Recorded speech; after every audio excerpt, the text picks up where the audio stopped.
వినబోతున్నాం Holi words, పరిశుద్ధ మాటలు అనే అంశాన్ని గురించి దేవుని వాక్యాన్ని మనం వినబోతున్నాం. యోహాను సువార్త 15వ అధ్యాయం 1 నుంచి 4 వచనాలు. నేను నిజమైన ద్రాక్షవల్లిని, నా తండ్రి వ్యవసాయకుడు. నాలో ఫలింపని ప్రతి తీగను ఆయన తీసి పారవేయను. ఫలించు ప్రతి తీగె మరి ఎక్కువగా ఫలింపవలెనని దానిలోని పనికిరాని తీగలను తీసివేయను. నేను మీతో చెప్పిన మాటను బట్టి మీరు ఇప్పుడు పవిత్రులై ఉన్నారు. నా యందు నిలిచియుండుడి, మీ అందు నేనును నిలిచియుందను.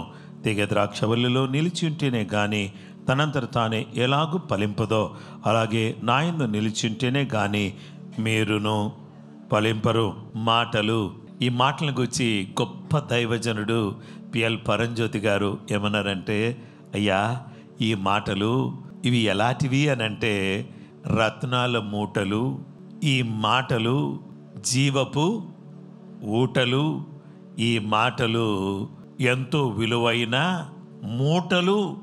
వీటిని మోసుకుని పోయేవారు ధన్యులు. ఇవి జీవపు మాటలు అని అన్నారు.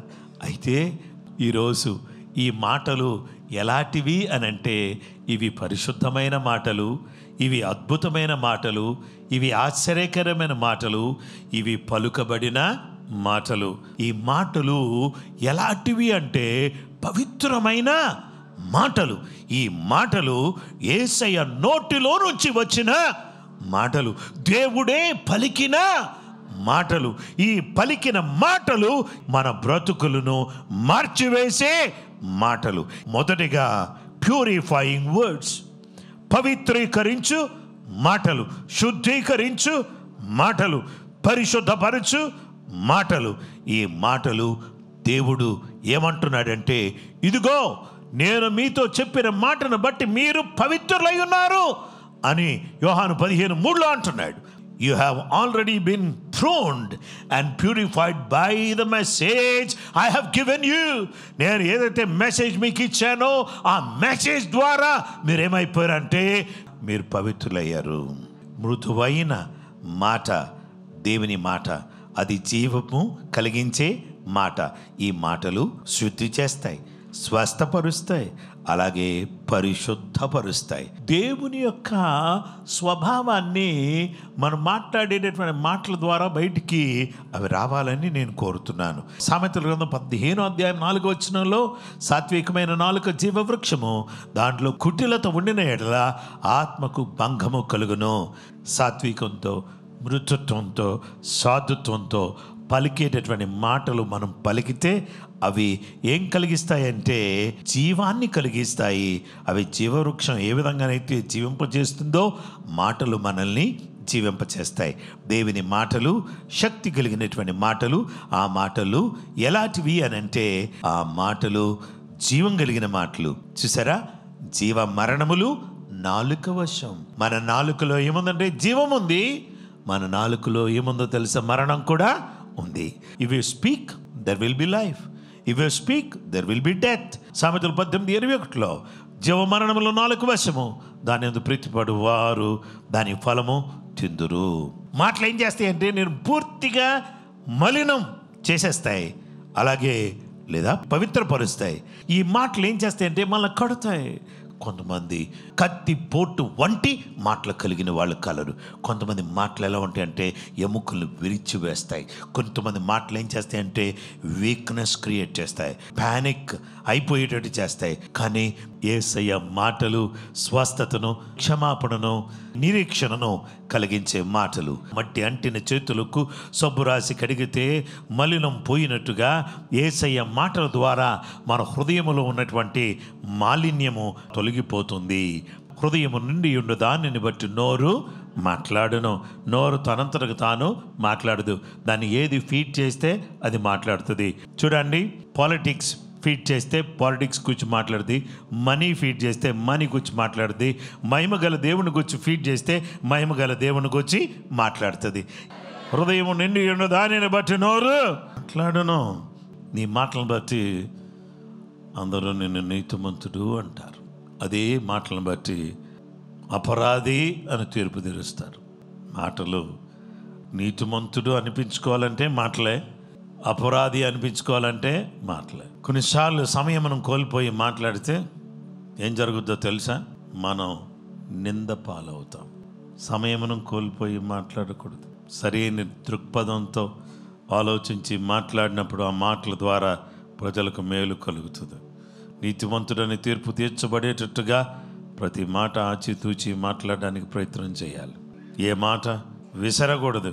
మాట విసురుట మనిషికి మంచిది కాదు.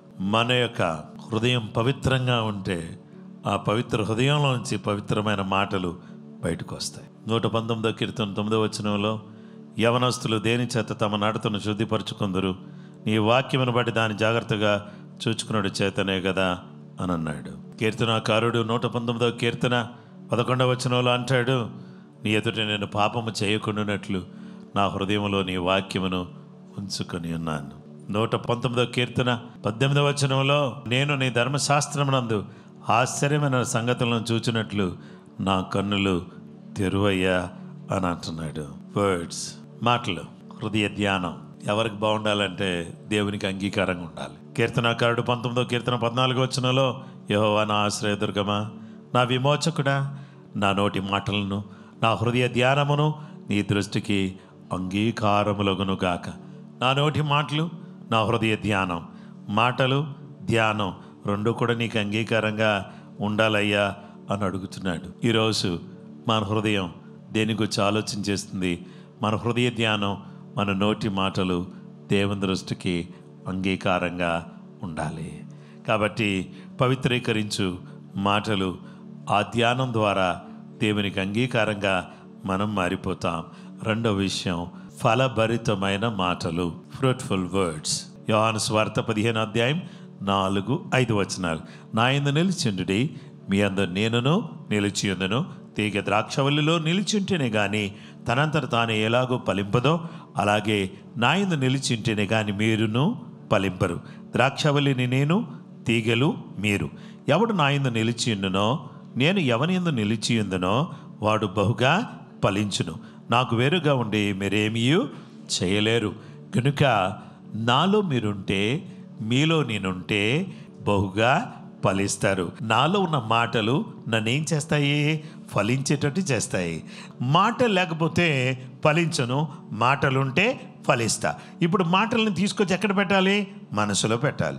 మాటలను తీసుకొచ్చి ఎక్కడ పెట్టాలి? హృదయంలో పెట్టాలి. ఇవి పెట్టాలంటే మనం ఏం చేయాలి? బైబిల్ చదవాలి. చదివినప్పుడు ఈ మాటలు ఎక్కడికి వస్తాయి? మనసులోకి వస్తాయి, హృదయంలోకి వస్తాయి. వీటిని ధ్యానించినప్పుడు దేవునికి అంగీకారంగా మారిపోతాం. మనము ఫలభరితంగా మారడానికి అవకాశం ఉంది. దేవుడు అన్నాడు, మీరు ఫలించి అభివృద్ధి పొంది విస్తరించి భూమిని నిర్మించి దాన్ని లోపరుచుకునుడి. సముద్రపు చేపలను, ఆకాశ పక్షులను, భూమి మీద ప్రాకు ప్రతి జీవిని ఏలుడని దేవుడు మొదటగా మానవుని సృష్టించిన వెంటనే మీరు ఫలించండి అన్నాడు. మీరు ఫలించండి అంటే మీరు సంతానం కలిగి ఉండండి అని అర్థం. రెండవ అర్థం ఏంటంటే మీరు ఆధ్యాత్మికంగా విస్తరించండి, ఆర్థికంగా అభివృద్ధి పొందండి, మీరు అన్ని విధాలుగా డెవలప్ కండి అని ప్రభు చెప్పాడు. దేవునికి స్తోత్రం. సర్వ విధములుగా సమృద్ధి కలిగిన వారిగా ఉండడమే దేవుని చిత్తం. కాబట్టి హోషియా 14:8 అంటాడు, నా వలననే నీకు ఫలము కలుగును, నా వలననే నీకు ఫలము కలుగును. నీవు ఫలించాలి అని అంటే నా వలనే నీకు ఫలం కలుగుతుంది. నా వలన ఎలాంటి ఫలం కలుగుతుంది అని అంటే ప్రేమ, సంతోషము, సమాధానము, దీర్ఘశాంతము, దయాళత్వము, మంచితనము, విశ్వాసము, సాత్వికము, ఆశా నిగ్రహము. ఈ ఫలము నా ద్వారానే కలుగుతుంది. కాబట్టి ఈ విధంగా మీరు నేను అందరం కూడా ఏ విధంగా ఉండాలని చెప్పి దేవుడు వాక్యం చెప్తుందంటే మనం ఫలించాలి. మనల్ని ఫలభరితంగా మార్చేటటువంటిది ఏంటంటే దేవుని యొక్క వాక్యం. ఆమేన్. పవిత్రపరిచే మాటలు, ఫలభరితంగా మార్చే మాటలు. ఇప్పుడు మిరకల్ వర్కింగ్ వర్డ్స్, అద్భుతము చేయు మాటలు. యోహాను సువార్త 15వ అధ్యాయం 7వ వచనంలో, నా యందు మీరును మీ యందు నా మాటలు నిలిచి ఎడల మీకేదిష్టమో అడుగుడి, అది మీకు అనుగ్రహింపబడును. మీలో నా మాటలుంటే మీరు అడగండి, మీకేది ఇష్టం, మీకేమి ఇష్టం. మీకేమి ఇష్టం? నీకేమి ఇష్టం? ఈరోజు మీరు ఏం కావాలని కోరుతున్నారు? యేసుక్రీస్తు ప్రభు వారి సన్నిధిలో ఎప్పుడైతే ఆ మాటలు నాలో ఉంటాయో అప్పుడు నాకు ఏది ఇష్టమని అడిగితే అది దేవుడు నాకు అనుగ్రహిస్తాడు. హల్లెలూయా! అద్భుతం జరుగుతుంది. ఈ మాట లేకుండా అద్భుతం జరగదు. ఈ మాట ద్వారానే సమస్తం కూడా చేసిన దేవుడు అద్భుతం చేయాలంటే ఇది లేకుండా చేయడు. ఈ మాట గొప్పది. ఈ మాట ద్వారా దేవుడు అద్భుతమైన కార్యాలు, ఆశ్చర్యమైన కార్యాలు మన జీవితంలో జరిగించాలని కోరుతున్నాడు. ఈ మాటలు ఎక్కడున్నానంటే let this words abide in me, let this words abide in you. ఈ వాక్యాలు నీలో నిలిచి ఉండాలి. యేసుక్రీస్తు ప్రభు వారు మాట ఈ మాట మీద ఎవరైతే నమ్మకం ఉంచుతారో వాళ్ళ జీవితంలో అద్భుతమైన కార్యాలు, ఆశ్చర్యమైన కార్యాలు జరుగుతాయి. ఇక్కడ ఏమన్నాడంటే యేసుక్రీస్తు ప్రభు వారు నేల మీద గలిలయ సముద్రంలో నేల మీద నడుచుకుంటూ వస్తున్నారు. నేల మీద నడుచుకుంటూ వస్తుంటే బోట్లో ఎవరున్నారంటే శిష్యులు ఉన్నారు. తుఫాను చెలరేగింది. ఈ తుఫాను చెలరేగినప్పుడు ఈ దోణిలో పేతురున్నాడు. పేతురుండి భూతం అనుకుని శిష్యులు భయపడతా ఉంటే నేనే భయపడకండి అని అంటే, నీవే అయితే ప్రభువా నేను కూడా వస్తా అని, రా కమ్ అని అన్నాడు. ఎప్పుడైతే ఆ మాట రమ్మన్నాడో పేతురు వెంటనే గలిలయ సముద్రం మీద జంప్ చేసి వచ్చాడు. వచ్చి యేసు నడుస్తున్నాడు, పేతురు నడుస్తున్నాడు. యేసు నడుస్తున్నాడు, పేతురు నడుస్తున్నాడు. దేవునికి స్తోత్రం. యేసు వైపు చూస్తూ పేతురు నడుస్తున్నాడు. ఇంట్లో ఎవరు వచ్చారు తెలుసా? గాలి. అంతే. మనం దేవునితో నడుస్తుంటే గాలి వస్తూ ఉంటుంది. ఏం గాలి అంటే శోధన అనే గాలి వస్తుంది, వేదన అనే గాలి వస్తుంది, ఇంకే గాలి వస్తుంది, రోగం అనే గాలి వస్తుంది. ఈ గాలి వచ్చి యేసు వైపు చూడకుండా రోగం వైపు చూసేటట్టు చేస్తుంది. ఎప్పుడైతే యేసు వైపు చూడకుండా రోగం వైపు చూస్తామో మునిగిపోతాం. యేసు వైపు చూస్తే సాగిపోతాం. హల్లెలూయా! మాట నీళ్ల మీద నడిపిస్తుంది. గలిలయలోని కానా అనే ఊరిలో ఒక వివాహం జరుగుతుండగా యేసు ఆయన శిష్యులు పిలువబడ్డప్పుడు అక్కడ వాళ్ళకి ద్రాక్షారసం అయిపోయినప్పుడు యేసు తల్లి వచ్చి, నాన్న ఇదిగో ఇక్కడ ఉన్నటువంటి వీళ్ళకి ఏమి లేదంటే ద్రాక్షారసం లేదు అని అంటే, అయిపోయింది అని అంటే, అయ్యో అని అనలేదు యేసు ప్రభు వారు. ఏమన్నారంటే, అమ్మ నా టైం ఇంకా రాలేదు అని అన్నాడు. ఆమె వెళ్తూ ఆ పరిచారకులను చూసి, అదిగో అక్కడ ఉన్నాడు చూడు, ఆయన మీతో చెప్పునది చేయండి అని అన్నాడు. ఎప్పుడైతే ఆ మాట విన్నారో వాళ్ళు ఏం చెప్తాడా అని చూస్తున్నారు. ఏం చెప్తాడంటే, ఇదిగో ఇక్కడున్న 6 రాతి బాణలను 6 రోజు దేవుడే ఎవరిని సూచించేది తెలుసా? మానవుడు సూచించాడు. ఈ మానవుడు దేనికి సూచనగా ఉన్నాడు తెలుసా? 6 రాతి బాణాలకు సూచనగా ఉన్నాడు. ఈ మనిషి జీవితంలో ఏమైనా జరగాలి అని అంటే ఆయన మాట వింటేనే ఏమైనా జరుగుతుంది. ఆయన మాట వినకపోతే ఏమీ జరగదు. ఆయన మీతో చెప్పునది చేయుడు అనగానే యేసు ఏమంటున్నాడంటే, ఇదిగో ఈ 6 రాతి బాణాలు నీటితో నింపండి. నింపారు. ముంచండి అన్నారు, ముంచారు. ఇవ్వండి అన్నాడు, ఇచ్చారు. ఇస్తే నీళ్లను విందు ప్రధాని దగ్గర తీసుకెళ్తే విందు ప్రధాని తీసుకుని మొదట అందరూ కూడా మంచి రసాన్ని పోసి, ఇంకా కొంచెం మత్తులుగా ఉంటే జబ్బు రసం పోస్తారు, మీరేంటి మంచి రసాన్ని దాచుకున్నారంటే, మానవుడు సృష్టించింది జబ్బు రసం, దేవుడు చేసేది మంచి రసం. దేవునికి స్తోత్రం. మనిషిని మార్చగలిగిన మహోన్నతుడైన దేవుని మాటలు మన జీవితంలోని కొదువులన్నీ తీర్చివేస్తుంది. రంగు, రుచి, వాసన కలిగినవిగా చేస్తాడు. 6 రాతి బాణల్లో నీళ్లతో నింపిన ఆ నీళ్లను మార్చేశాడు. అవును, నిజమే. మానవులమైనటువంటి మనల్ని మార్చి మహిమను బయలుపరచుకోవాలని అని కోరుతున్నాడు. మనం మార్చాలి, తన మహిమను మన ద్వారా వెల్లడి చేయాలని దేవుడు కోరుతున్నాడు. మాట నడిపించింది. మాట ఇప్పుడు ఏం చేసింది? అద్భుతం. నీళ్లు ద్రాక్షారసంగా మారిపోయాయి. ఆ తరువాత మాట తిమై కుమారుడైనటువంటి భర్తమై ఎరుకో పక్కనే కూర్చుని భిక్షం అడుక్కుంటున్నాడు. భిక్షం అడుక్కునేటప్పుడు ఏం జరిగిందో తెలుసా? గుడ్డోడే కానీ చెవులు వినపడుతున్నాయి. మనుషులు వెళ్తూ ఉంటే చప్పుడు వినపడి, ఎవరండి తెలీదా? నజరేయుడైన యేసుక్రీస్తు ప్రభువారు ఈ దారిలో వెళ్తున్నాడే అంటే, దావీదు కుమారుడా నన్ను కరుణించు అని కేకలు వేయటం ప్రారంభించాడు. యేసు ప్రభువారు అతను వైపు చూసి, ఇదిగో అతను పిలవండి అన్నాడు. ఇందాకే వీళ్ళేమన్నారు తెలుసా? నోరు మూసుకో అన్నారు. వీళ్ళేమన్నారు? యేసు నిన్ను పిలిచుచున్నాడు, ధైర్యం తెచ్చుకో అని అన్నారు. ఎప్పుడైతే యేసుక్రీస్తు ప్రభు వారు పిలిచాడో, నేను నీకేం చేయకూడదు, నాకు చూపు కావాలి. అయితే యేసుక్రీస్తు ప్రభు వారు వెంట అతడు చూపు పొంది వెళ్ళాను. గుడ్డివాడు చూడడం ప్రారంభించాడు. మన దేవుడు ఆశ్చర్యకరుడు, మన దేవుడు అద్భుతాలు చేసే దేవుడు, మన దేవుడు సూచక్రియలు మహత్కార్యాలు చేయగలిగిన దేవుడు. ఆయనకు అసాధ్యమైనది ఏదే లేదు. యేసయ్య నువ్వు వెళ్ళు, నీ విశ్వాసం నిన్ను స్వస్థపరిచను, నువ్వు వెళ్ళు. ఇందాక రా అన్నాడు, నింపండి అన్నాడు, ఇప్పుడు నువ్వు వెళ్ళు అన్నాడు. మాట. ఈరోజు నీకు ఏం మాట చెప్పి ఇక్కడి నుంచి పంపించబోతున్నాడో ఒకసారి గట్టి పట్టుకోవడానికి రెడీగా ఉండు. Catch the word. ఈ మాటను పంపి దేవుడు రోగులను స్వస్థపరుస్తాడు. దేవునికి స్తోత్రం. పడిన కొంట్లో నుంచి దేవుడు పైకి లేవనెత్తుతాడు. Speak positive words. అందరూ కూడా మీ ఫ్యామిలీస్లో ఏం మాట్లాడతారంటే స్పీక్ పాజిటివ్ వర్డ్స్. అనుకూల వచనాలు మాట్లాడండి, ప్రతికూల వచనాలు మాట్లాడకండి. మన కర్మ, మన రాత, మన పరిస్థితి ఇంతే అనే మాటలు మాట్లాడొద్దు. దేవునికి స్తోత్రం. Speak positive words. అనుకూల వచనం మాట్లాడండి. Speak the words of prosperity. అభివృద్ధితో కూడినటువంటి మాటలు మాట్లాడండి. మీ పిల్లలతో మాట్లాడినప్పుడు మన పరిస్థితి ఇంతేరా బాబు అని అనొద్దు. దేవుడు నేను డెవలప్ చేస్తానా, I want to see you as a big officer అని చెప్పేసి, ఒక గొప్ప ఆఫీసర్ లాగా నేను చూడాలనుకుంటున్నాను అని చెప్పేసి మాట్లాడాలి. నీ లైఫ్లో నువ్వు పైకి రావడం నేను చూస్తున్నాను అని చెప్పేసి మాట్లాడాలి. ఏమోరా డౌట్, నువ్వు పాస్ అవుతావు లేవో కూడా నాకు అర్థం కాదు, నీ లైఫ్ ఎట్లా ఉంటుందో నాకు అర్థం కాదంటే, నువ్వే అట్లా అంటే వాళ్ళు ఏమంటారంటే మన పరిస్థితి ఇంతే అని అనుకుంటారు. కాబట్టి ఏం మాట్లాడతారు? Speak prosperity. బలహీనుడు ఏమనాలంటే నేను బలవంతుని అనుకోవాలంట, లేదా వీక్ సే ఐఎమ్ స్ట్రాంగ్, లేదా పూర్ సే ఐఎమ్ రిచ్. ప్రతి పేదవాడు కూడా నా దగ్గర రూపాయి లేదు కానీ ఏమనుకోవాలంటే I'm a rich man, rich in Christ. క్రీస్తులో నేను ధనవంతుని, దేవుడు నన్ను ధనవంతుడిగా చేస్తాడు. The day will come, I will get rid of all my debts.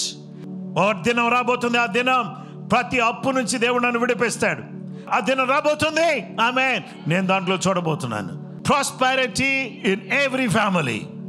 అభివృద్ధిని ప్రతి ఫ్యామిలీలో కూడా నేను పలుకుతున్నాను. యేసుక్రీస్తు నామములో మీ ఇంట్లో అభివృద్ధి కలుగును గాక. దేవునికి స్తోత్రం కలుగును గాక. హల్లెలూయా. జీవం మీ జీవితంలోకి వచ్చును గాక. స్వస్థత మీ జీవితంలోకి, మీ శరీరంలోకి ప్రవహించును గాక. దేవుడు ఏం చేయాలనుకుంటున్నాడంటే, ఏమీ చేతగాని వాడి ద్వారా అన్నీ చేసి నేను చేశానని చూపించుకోవాలనుకుంటున్నాడు. మీరేమనుకుంటారంటే అన్నీ ఆయన చేస్తే నేను చేశానని చూపించుకోవాలనుకుంటున్నారు. అందుకని కొంచెం ఆలస్యం అవుతుంది, అంతే తేడా. నీ ద్వారా అన్నీ ఆయన చేసి నేను చేశానని చూపించుకోవాలని ఆయన అనుకుంటున్నాడు. కానీ నువ్వేమనుకుంటున్నావు అంటే అన్నీ ఆయన చేస్తే నువ్వే చేశానని చూపించుకోవాలనుకున్నావు. అది ప్రాబ్లం. అది కానివ్వకుండా ఇప్పుడు కూడా మనం జాగ్రత్తగా ఉండాలి. ఎంత మంచి పాస్టర్ గారు అండి మీరు, నిజంగా మంచి పాస్టర్ గారు. మీరు ఎంతో చక్కగా వాక్యం చెప్పారు, ఎంత ప్రోత్సహిస్తారు. మీ మాటలు చూస్తే మేము ఎంకరేజ్ అవుతున్నాం పాస్టర్ గారు అని నాకు చెప్తున్నారు. అయితే ఇవన్నీ కూడా నా మాటలు కాదు కదా, ఆయన మాటలు కదా అని నేను సంతోషపడుతున్నాను. అని నేను బాగా చెప్పడం వల్ల ఇంత గొప్ప స్థితిలోకి వచ్చేసానని అనుకోవట్లేదు, లేదా ఇంత బాగా ఇంతమంది నడిపించగలుగుతున్నాను అనుకోవట్లేదు. నా ప్రభు ఇచ్చిన మాటల ద్వారా ఈ స్థాయిలోకి అందరినీ కూడా రేస్ చేయడానికి దేవుడు సహాయం చేస్తున్నాడు. మీరందరూ కూడా ఎవరైనా మీ జీవితంలో I strongly believe that somebody spoken against you the bad words and the discouraging words of curse మీ మీద పలకబడిని. ఎందుకంటే నువ్వు పైకి రావు, నువ్వు గొప్పోడువు కావు, నీ బతుకింతే, నీ జీవితం ఇంతే, నీవు ఇలాగే ఉంటావు అని చెప్పేసి ఎవరో నిన్ను అని ఉండొచ్చు. కానీ ఆ మాటలని యేసు నామములో నేను క్యాన్సిల్ చేస్తున్నాను. యేసు నామములో నీవు డెవలప్ అవుదువు గాక. యేసు నామములో నీవు అభివృద్ధి పొందుదువు గాక. యేసయ్య మాటలు పవిత్రపరిచే మాటలు, యేసు మాటలు ఫలభరితంగా మార్చే మాటలు. యేసు మాటలు అద్భుతమైన కార్యాలు మన జీవితంలో జరిగించే మాటలు. ఈ మాటలు గట్టిగా పట్టుకుందాం. ఈ మాటలు పట్టుకుని మనము ఎక్కలేనంత ఎత్తైన కొండ మీదికి ఉన్నతమైన స్థాయికి చేరుటకు కృపగల దేవుడు మనందరికీ మన కుటుంబాలకు సహాయం చేయునుగాక. స్వస్థత మీ శరీరాలు కలుగునుగాక. మీ కుటుంబంలో మీ పిల్లలకు మీకు అభివృద్ధి ప్రభు దయచేయునుగాక. ఏం మాట్లాడతారంటే ఒకసారి మీ కుడి చేయి మీ తల మీద పెట్టుకోండి. నాతో చెప్పండి, యేసు ప్రభువా, ఈరోజు మొదలుకొని నేను అనుకూలమైన మాటలను నా జీవితం మీద పలుకుచున్నాను. నేను ఏర్పరచబడిన వ్యక్తిని, నీ రక్తము చేత కడుగబడిన వ్యక్తిని, నీ రాజ్యం కొరకు సిద్ధపరచబడుచున్న వ్యక్తిని. నా జీవితం మీద నీ ఆశీర్వాదం, నీ దీవెన, సమృద్ధి, సకల విధములైన ఐశ్వర్యము నా జీవితములో యేసు నామములో కలుగునుగాక. పేదరికం పారిపోవునుగాక, అప్పులు తొలగిపోవునుగాక, ఆర్థిక ఇబ్బందులు తొలగిపోవునుగాక, నా కుటుంబము సమృద్ధిలో నడుచునుగాక, నా పిల్లలు అభివృద్ధి పొందుదురుగాక, నీ ఆశీర్వాదాలు నా మీదకి వచ్చునుగాక. యేసు నామములో అడుగుచున్నాను తండ్రి.